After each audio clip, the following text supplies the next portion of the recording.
அபார கருணா சிந்தும் ஞானதம் சாந்தரூபிணம் ஸ்ரீ சந்திரசேகரகுரும் பிரணமாமி முதான்பம். மகாபிரிவா 78ஆம் வருஷம் வாக்கில் கர்நாடகாவில் ஹாஸ்பிட் அப்படிங்கிற இடத்துல இருந்தா, அந்த ஹாஸ்பிட்டலில் இருக்கிறதே பல இடங்களுக்கு விசிட் பண்ணியிருக்கா, பல இடங்களுக்கு பெரியவா பாதம் பட்டு பவித்திரமாயிருக்கு. இப்படி பெரியவாளுக்கு பல பேர் கைங்கரியம் பண்ணிட்டு இருக்கா அப்படின்லாம் பார்த்தோம்.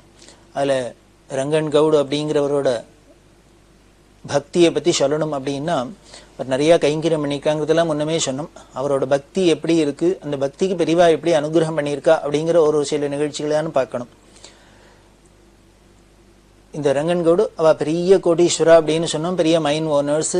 பொலிட்டிக்கலி அவ குடும்பத்துல பல பேர், அவரோட அண்ணா எல்லாம் பெரிய எம்பியா இருந்தவர். குடும்பமே ஒரு பெரிய அரசியல்லையும் பிரபலமான குடும்பம். அந்த ஏரியாலே பார்த்தாலே ஹெச்ஆர்ஜி குடும்பம் அப்படின்னாலே எல்லாருக்கும் தெரியும். அப்படி ஒரு செல்வா கூட இருக்கிறவா. இந்த ரங்கன் கவுடோட புள்ள இன்னும் அவரோட கொடுத்த அவ குடும்பத்துல உள்ள இன்னும் சில பசங்கள் எல்லாருமே சேர்ந்துன்னு ஒரு 5 பேரா சேர்ந்துன்னு கார்ல எங்கேயோ போறா. அப்படி கார்ல போறதே இந்த குழந்தைகள்லாம் போறது, அது எப்படி வேகமா ஓட்டித்தான் என்னன்னு தெரியல, இந்த காரு பெரிய ஆக்சிடென்ட்டுக்கு ஆளாயிடுது. பெரிய ஆக்சிடென்ட் ஆயிடுது. ஆக்சிடென்ட் அப்படின்னா ரொம்ப எக்கச்சக்கமான அடி எல்லாருக்கும். எல்லாரும் எப்படி உயிரோட பொழைச்சா அப்படின்னு ஆச்சரியப்படுற அளவுக்கு சேதம் இருந்தது. அதுல குறிப்பா இந்த ரங்கன்கோடோட பிள்ளைக்கு ரொம்ப பலத்த அடி, ரொம்ப கிரிட்டிக்கலா இருந்த. அப்படி இருக்கிற ஒரு ஸ்திதியில அங்க ஹாஸ்பிட்டல்ல ஃபர்ஸ்ட் எல்லாம் பண்ணா என்ன பண்ணுன்னு தெரியாது. இங்க பட்டணத்துக்கு எடுத்துனோம், அப்போலோ ஹாஸ்பிட்டலுக்கு கொண்டு வரணும் அப்படி எல்லாம் சொல்லி இங்க வந்தாச்சு. வச்சா இன்டென்சிவ் கேர்ல இருக்கார், பிரஜை இல்லை, என்ன ஆகும் தேருமா தேராதா தெரியல. இது மாதிரி ஒரு சிச்சுவேஷன்ல டாக்டர் எல்லாமே ஒன்றும் சொல்ல முடியாத இருக்கு. அந்த சமயத்துல இவர் என்ன பண்ணார், கவுடு பெரியவாள்கிட்ட போனார். பெரியவா சன்னதியில நின்றுட்டு இருக்கார். நின்று சொன்னார், விஷயத்தெல்லாம் சொன்னார். இந்த மாதிரி அடிபட்டு இருக்கு, குழந்தைகளுக்கெல்லாம் இருக்கு அப்படின்னா பெரியவா ஒன்னும் கேட்டுண்டா பேசாத இருந்தா அனுகிரகம் பண்றா. இவர் என்ன பண்ணிட்டு பெரியவாள்கிட்ட சொல்லிட்டு திரும்பி போகாத பெரியவா சன்னதியிலே இருந்துட்டார். அந்த குழந்தைக்கு ஒன்றும் ஆபத்து இல்லை, அவன் நல்லபடியா பொழைச்சிடுவோம், இதை விட்டு போறது இல்லை அப்படின்னு ஒரு சங்கல்பம் இண்டாப்புல, தீர்மானம் இண்டாப்புல பெரியவா சன்னதியிலே இருக்காருன்ட்டு. ஆனால் என்ன அதிசயம் நடந்தது அப்படின்னா, இந்த ஆஸ்பத்திரியில இன்டென்சிவ் கேர்ல படுத்துட்டு இருக்கிற அந்த பையனுக்கு ஒரு விஷன் தரிசனம். கை காலு உடம்பு எல்லாமே ஒன்றும் அசைய முடியாத விஷய முடியாத ஒன்றும் செயலிழந்து இருக்கு. அப்படி இருக்கிறதே பெரியவா முதல்ல கையை அப்படி தொடரா, வலது கையை தொட்டு தடவரா. அந்த கையை உடனே அசைய ஆரம்பிச்சிருது. உடனே இடது கையை தொடரா, அந்த கையை அசைய ஆரம்பிச்சிருது. காலை தொடரா, அது ஆக்டிவ் ஆயிடுது. இப்படி ஒவ்வொரு அங்கமா தடவி தடவி பெரியவா தொட்டு தொட்டு சொல்லிட்டு எல்லாம் சரியா போயிடுது அப்படின்னு சொல்லி அனுகிரகம் பண்றா. அந்த காட்சி மறைஞ்சு போயிடுது. மறைஞ்சு போனா என்ன ஆச்சு அப்படின்னு, இது ஏதோ அவருக்கு கனவு மாதிரி அப்படின்னு தோணினா கூட நிஜத்துல என்ன ஆயிடுது அப்படின்னு, இப்படி செயலிழந்த எல்லா அங்காவயங்களும் செயல்பட ஆரம்பிச்சுடுத்து. இவருக்கு கிரிட்டிக்கலா இருந்த ஸ்டேஜ் தாண்டி எடுத்து, தாண்டி அதுக்கப்புறம் அவர் பொழைச்சு இந்த விஷயம் கவுடுக்கு காதுக்கு அதுக்கப்புறம் பெரியவாள் குழந்தைகளுக்கு இது மாதிரி இருக்கு அப்படின்னா, கிரிட்டிக்கலா இருக்குன்னா அங்கேயே ஆஸ்பத்திரியிலே இருந்து என்னாச்சோ அப்படின்னு தான் நாம வயத்துல நெருப்பு கட்டின்னு தவிச்சுன்னு இருப்போம். ஆனா இவர் என்ன பண்ணினார் அப்படின்னாரு, நாம அங்க இருந்து பிரயோஜனம் ஒண்ணும் இல்லை, அதுக்கு மேல பெரியவா சன்னதியில இருப்போம், அவள்கிட்ட பிரார்த்தனை பண்ணுவோம், பெரியவா சன்னதியில இருந்தா ஒன்னும் நமக்கு ஆபத்து வராது அப்படிங்கிற ஒரு தீர்மானமா இருந்தார் போல இருக்கு. அப்படி இருந்ததுனாலேயே இந்த பக்திக்காக அந்த பையன் அங்க பழைச்சு, அதுக்கப்புறம் அவர் பெரிய எம்எல்ஏவாகி மந்திரியாகி எல்லாம் பண்ணி இன்னைக்கு பிரமாதமா இருந்துட்டு இருக்கார் அப்படின்னா, இதெல்லாம் பெரியவா பண்ற ஆச்சரியம். அதே மாதிரி இவ வீட்டுல ஒரு கல்யாணம். இந்த கவுடுக்கு பொண்ணு பிள்ளை நிறைய குழந்தைகள்லாம் உண்டு. இந்த குழந்தைகள்ல கல்யாணம் ஒருத்தருக்கு கல்யாணம். இந்த கல்யாணத்துக்கு தேதியெல்லாம் நிச்சயம் பண்ணி எல்லாம் பண்ணிட்டா. நான் முன்னமே சொன்னேன், இவ அந்த கர்நாடகா ஸ்டேட்லயே ஒரு பெரிய முக்கிய புள்ளிகள், விஐபிஸ், பெரிய மனுஷா அப்படின்னா அவ வீட்டுல கல்யாணம் எல்லாம் எவ்வளவு பிரமாதமா விமர்சையா நடக்கும், எத்தனை பேர்லாம் வருவா கூட்டுப்பா அப்படிங்கறத நம்ம தெரிஞ்சுக்கலாம். அது மாதிரி பெரிய ஏற்பாடாயிருக்கு. ஆனா அந்த சமயத்துல என்ன ஆயிடுச்சுன்னா, இந்த கவுடோட தாயாருக்கு ரொம்ப உடம்பு சரியில்லாத போய் கிரிட்டிக்கலா இருக்கு. எந்த சமயம் என்ன ஆகும்னு சொல்ல முடியாத அளவுக்கு இருக்கு.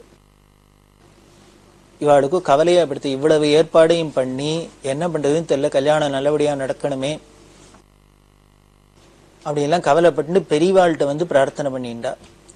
கல்யாணம் எல்லாம் வச்சிருக்கு, நல்லபடியா ஏற்பாடு பண்ணிருக்கு, குறிச்சபடி கல்யாணம் நடக்கணும், ஆனா தாயாருக்கு இப்படி இருக்கிறதுனால என்ன பண்றதுன்னு தெரியல, பெரியவா அனுகிரகம் பண்ணும் அப்படின்னா பெரியவா கல்யாண பத்திரிகையை வாங்கி பார்த்தா, எல்லாத்தையும் பண்ணிட்டு இப்படி சித்த நேரம் கண்ணை மூடின்னு நிமிந்து பார்த்தா, மேல பார்த்துட்டு போயிட்டு வா அப்படின்னு சொல்லி பிரசாதத்தை கொடுத்து அனுப்பிச்சுட்டா. இவ வீட்டுக்கு வந்துட்டா. வந்தா அந்த அம்மாக்கு அந்த இருக்கிறவாளுக்கு வியாதியில் இருக்கிறவாளுக்கு அப்படியே தான் இருக்கு. இவ வீட்டுக்கு வந்து கல்யாணமும் நெருங்கிடுத்து, கல்யாண நாளும் வந்துடுத்து, முகூர்த்தெல்லாம் ஆச்சு. முகூர்த்தெல்லாம் ஆனோன்னு இந்த கவுடு என்ன பண்ணினார், உடனேயே வீட்டுக்கு வந்துட்டார். எந்த சமயம் என்ன வேணா நடக்கலாம். நல்ல வேளை பெரியவா அனுகிரகத்துல இது வரைக்கும் ஒன்னும் ஆகல, அதனால கல்யாணம் ஆயிடுத்து, முகூர்த்தம் ஆயிடுத்து அப்படின்னு நினைச்சுன்னு வீட்டுக்கு வந்தோன்னு என்ன ஆச்சு அப்படின்னு தாயார் காலமாயிட்டா. அவர் ரொம்ப மனசு உருகி சொல்லுவர், அநேகமா அம்மா முன்னாலே போயிருக்கணும், பெரியவாள்கிட்ட போய் பிரார்த்தனை பண்ணி பத்திரிகையை வச்சு கல்யாணம் எல்லாம் ஏற்பாடு பண்ணியாச்சு, ஒன்னும் விக்னம் இல்லாத நடக்கணும் அப்படின்னு சொன்னதுக்கு பெரியவா அந்த சமயத்துல என்ன பண்ணினார், அப்படி என்னமோ ஆகாசத்தை நிமிர்ந்து பார்த்தா சித்த நேரம் என்னமோ பண்ணிவிட்டு உடனே நமக்கு பிரசாதத்தை கொடுத்தா. எதுக்கு அப்படின்னு அவர் கவுடி சொல்லுவார், வேற ஒண்ணும் இல்லை, யம தர்மராஜாவுக்கு ஆர்டர் போட்டுருவார், நான் சொல்ற வரைக்கும் நீ அந்த வீட்டு பக்கம் போகக்கூடாது, முகூர்த்தம் ஆகட்டும் அப்படின்னு ஆக்ஞை பண்ணினாப்புல இருந்தது. சத்தியத்துக்கு கட்டுப்பட்டாப்புல கல்யாணம் ஆச்சு, முகூர்த்தம்லாம் ஆச்சு. அப்புறம் நாங்க வீட்டுக்கு வந்தோம். வீட்டுக்கு வந்தா அதுக்கப்புறம் இவாளோட காலமும் ஆச்சு. அதனால பெரியவா நினைச்சா என்ன வேணா பண்ணலாம், காலனவா அப்படின்லாம் அவர் சொல்லி பெரியவாளோட பக்தியில திளைச்சிருப்பார். அப்படி இருக்கிற பெரியவா இது ஏதோ காலனை நிறுத்தி வச்சார். இப்படி பிள்ளைக்கு அப்படி சீரியஸா இருந்தது, அவர் பொழைச்சு இன்னைக்கு பிரமாதமா இருக்கார். தாயாருக்கு இனிமே தள்ளி வச்சா போக வேண்டியத கல்யாணம் எல்லாம் ஆக விட்டு அப்புறம் போறாப்புல தள்ளி வச்சா அப்படின்லாம் பாக்குறோம் இல்லையா. இது எல்லாம் நமக்கு ஏதோ விளையாட்டா இருக்கிறாப்புல இருக்கு. பெரியவாளோட லீலையில இதெல்லாம் விளையாட்டு தான், அவளுக்கு இதெல்லாம் சர்வ சகஜம் தான், லீலா வினோதம் தான். பெரியவா ஒரு நாளைக்கு சொல்றா, யாரோ ஒரு அம்மா, அந்த அம்மா என்ன பண்ணினா வினோதமா அவளுக்கு ஒரு பிராரப்தம் என்னன்னா, இவ வெளியில போனா காக்கா வந்து தலையில உட்காரும், கொத்தும், தலையை தட்டும். இந்த காக்கா வந்து தலையில அடிச்சா கொஞ்சம் அபசகுனம் அப்படின்லாம் சொல்லுவா. காக்கா மேல எச்சமிட்டா, காக்கா வந்து தலையில தட்டினா எல்லாம் ஒரு அபசகுனம் அப்படின்னு நமக்கு ஒரு நம்பிக்கை. இது இந்த அம்மாவுக்கு ரொம்ப வருத்தமா இருந்தது. இந்த அம்மாவுக்கு ஒரு பொண்ணு இருக்கு, 2 பிள்ளை இருக்கு, எல்லாம் ஸ்கூல்ல படிச்சுட்டு இருக்கு, எல்லாம் இருக்கு. இது ஏதோ ஒரு தரம் 2 தரம் நடந்ததுன்னா எதேச்சியா நடந்தது அப்படின்னு வச்சுக்கலாம். இந்த அம்மா இதை வெளியில போறதே அப்பப்போ நடந்துட்டு இருக்கு. இது ஒரு பயம் வந்துருத்து, எதுக்கு காக்கா வந்து நம்ம தலையில அடிக்கிறது, நம்ம தலையில அடிக்கிறதுன்னு. இது என்ன பண்ணுதுன்னு தெரியல. பெரியவாள்கிட்ட போய் பிரார்த்தனை பண்ணிட்டா, பயமா இருக்கு, எனக்கு மனசுல வருத்தமா இருக்கு, அச்சான்யமா இருக்கு, குழந்தை இல்லாமோ இருக்கு, அதையெல்லாம் வளர்த்து ஆளாக்கணும், அதனால பெரியவாதான் அனுகிரகம் பண்ணணும். இது இன்னும் காக்கா அடிச்சா தோஷம்பா, எனக்கு என்ன பண்றதுன்னு தெரியல, பெரியவா அனுகிரகம் பண்ணும் அப்படின்னா. உடனே பெரியவா நீ ஒண்ணு பண்ணு, தனம் காத்தால காக்காய்க்கு சாதம் போடு. நம்ம வீட்டுலாம் பழக்கம் உண்டு, சுவாமிக்கு நைவேத்தியம் மட்டும் காக்காய்க்கு சாதம் போடும். நல்லெண்ணெயில சுவாமிகிட்ட விளக்கேற்றி வை, நல்லெண்ணெயில தில தைலத்துல தீபம் ஏற்றி வை. சனிக்கிழமை சிவங்கோவில்ல போய் தரிசனம் பண்ணு. இது 3 பண்ணிட்டு வா, உன்னை ஒண்ணும் பண்ணாது, நீ பயப்பட வேண்டாம், க்ஷேமா இருப்ப அப்படின்னு சொல்லி அனுப்பிச்சுட்டா. அந்த அம்மாவுக்கு ஒரு பெரிய ரிலீஃப், கிளம்பி போயாச்சு. இந்த அம்மா போனதுக்கு அப்புறம் பெரியவா கூட இருக்கவாள்கிட்ட பேசிட்டு இருக்கா. பேசிட்டு இருக்கிறதே சொன்னா, சரி காக்காய்க்கு சாதம் போடுறோம் இல்லையோ அப்படின்னா. ஆமா, எல்லாரும் சாதம் போடுற வழக்கம் உண்டு. இந்த காக்காய்க்கு சாதம் போடுறதே, சாத்தை போட்டுட்டு என்ன சொல்லுவோம் அப்படின்னா, என்ன சொல்லுவோம் அப்படின்னா, காக்கான்னு கூப்பிடுவோம் அப்படின்னு. பத்தியா, காக்கான்னு கூப்பிடுறோம். நம்ம காக்காய்க்கு சாதம் போட்டுட்டு காக்கா சாப்பிடவான்லாம் சொல்றது இல்லை, காக்கான்னு தான் கூப்பிடுறோம். ஏன் இப்படி கூப்பிடுறோம் அப்படின்னு, இதுக்கு என்ன அர்த்தம் அப்படின்னு கூட அந்த ஒருத்தர் சொன்ன, என்ன காக்கா சாப்பிடவான்னு அர்த்தம் அப்படின்னு. காக்கா சாப்பிட வாங்கன்னு சொல்ல முடியுமா, அதனால சாத்தை போட்டு காக்கான்னு கத்திட்டு வரோம் அப்படின்னு. உடனே பெரியவா, அதுதான் காக்கான்னு கூப்பிட்டா காக்கா சாப்பிடவான்னு தான் அர்த்தம், அதுக்கு தான் புரிஞ்சு சாப்பிட வருதே, இதுக்கு வேற ஏதான அர்த்தம் இருக்கோ சொல்லலாமோ அப்படின்னு. இவாள்லாம் பார்த்தா, சரி பெரியவா இது ஏதோ ஸ்பெஷலா ஒன்று சொல்ல போறான்னு அவளுக்கு தெரியும், அதனால என்னமுன்னா தெரியல, பெரியவா சொன்னா கேட்டுக்கிறோம் அப்படின்னா. ஒன்றும் இல்லை, கா அப்படின்னாக்க கான்னாலே காப்பாத்துங்கிற அர்த்தம் இல்லையோ.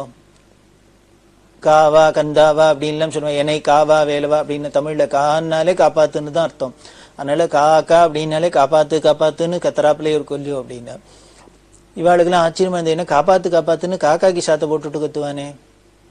உடனே பெரியவா சொல்றா, நமக்கு ஒரு நம்பிக்கை உண்டு, பிதர்கள்லாம் நம்ம வம்சத்துல போன பிதர்கள்லாம் காக்காயா ரூபத்துல இருக்கா அப்படின்னு சொல்ற ஒரு வழக்கம் உண்டு. இந்த நம்ம சாத்தங்கள்லாம் கூட பாயச பிண்டம் அப்படின்னு காக்காய்க்குன்னே ஸ்பெஷலா எல்லாம் போடுறோம். இதை எடுத்து எத்தனையோ ஜீவராசிகள் இருக்கு, குருவி இருக்கு, கிளி இருக்கு, மயில் இருக்கு, என்னெல்லாமோ இருக்கு. அவர் எல்லாத்தையும் விட்டுட்டு ஏன் காக்காய்க்குன்னு ஸ்பெஷலா சொல்லியிருக்குன்னா இதுலேருந்தே தெரியுது சாஸ்திரத்துல காக்காயை ஸ்பெசிபிக்கா சொல்லியிருக்குனாலே அதுக்கு ஏதோ ஒரு ஸ்பெஷாலிட்டி இருக்கு அப்படிங்கிறதான அதுல நிரூபணமா இருது. அதனால இந்த பிதர்கள்லாம் அப்படி காக்கா ரூபத்துல இருக்கிறதா ஒரு நம்பிக்கை உண்டு. அதனால்தான் இந்த போடுறோம், காக்காய்க்கு சாதம் போடுறோம். அப்படி இருக்கிறதே அந்த பிதிரு ஸ்வரூபமா நினைச்சுன்னு போடுறதுனாலயே அவளை பார்த்து என்ன காக்கா என்ன காப்பாத்துங்கோ அப்படின்னா என்ன அர்த்தமான பெரியவா அதுக்கு சொல்றா, பிதர்களே எங்களெல்லாம் காப்பாத்துங்கோ, பிதர்களே எங்களெல்லாம் காப்பாத்துங்கோன்னு தினம் சொல்றோமா. அவளுக்கு அன்னத்தையும் போட்டுட்டு எங்களை காப்பாத்துங்கோன்னு பிரார்த்தனை பண்றாப்புல இருக்கு. அப்படின்னா எல்லாருக்கும் ஒரே சந்தோஷம். இது மாதிரி அர்த்தங்கள்லாம் இது மாதிரி பாஷ்யம் எல்லாம் பெரியவாளால தான் பண்ண முடியும்.